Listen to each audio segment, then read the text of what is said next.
आंबेडकरांचा, छत्रपती शिवाजी महाराजांचा, लोकशाहीर अण्णाभाऊ साठेंचा, पीपल्स रिपब्लिकन पार्टीचा,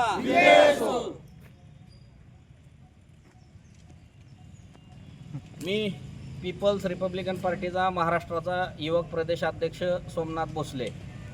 आज या ठिकाणी आम्ही पीपल्स रिपब्लिकन पार्टीच्या वतीने परभणीमध्ये संविधानाची जी काय विटंबना झाली याच्या निषेधार्थ या ठिकाणी अकलूजचे उपविभागीय अधिकारी यांना एक निवेदन देऊन याचा निषेध नोंदवलेला आहे।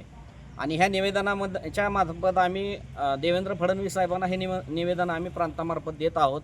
या निवेदनामध्ये आम्ही मागणी केलेली आहेत की ही जी काय घटना घडलेली आहे त्यामध्ये पोलीस प्रशासनानं तो व्यक्ती हा माथेफिरू असल्याचं सांगितलेलं आहे, परंतु आजपर्यंत जेवढ्या काय घटना घडतात ते पोलीस आपलं माथेफिरू आहेत म्हणून सांगून मोकळे होतात, परंतु या माथेफिरू मागून जर ह्या भारत देशामध्ये किंवा राज्यामध्ये जर कोणी अराजकता किंवा दंगल घडवण्याचा प्रयत्न करत असेल तर याची चौकशी झाली पाहिजे। याच्या मागचा मास्टरमाइंड कोण आहे हा शोधून काढला पाहिजे।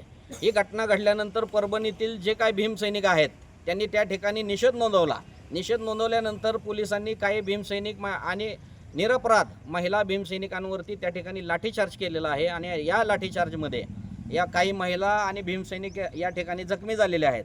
तर या लाठीचार्जचा आदेश देणारे जे कोणी पोलीस अधिकारी असतील आणि लाठीचार्ज करणारे जे कोणी पोलीस असतील त्यांना त्वरित बडतर्फ केलं पाहिजे, त्यांच्यावर कारवाई केली पाहिजे आणि ह्या घटनेला जो कोणी जबाबदार असतील त्यांच्यावर कडक कारवाई करावी ही आमची आजची मागणी आहे। भविष्यामध्ये जर ह्या आमच्या मागण्या पूर्ण नाही झाल्या तर पीपल्स रिपब्लिकन पार्टीच्या वतीने राज्यामध्ये देशामध्ये तीव्र आंदोलन केलं जाईल हा इशारा आम्ही या सरकारला या निवेदनाच्या माध्यमातून देत आहोत। जय भीम।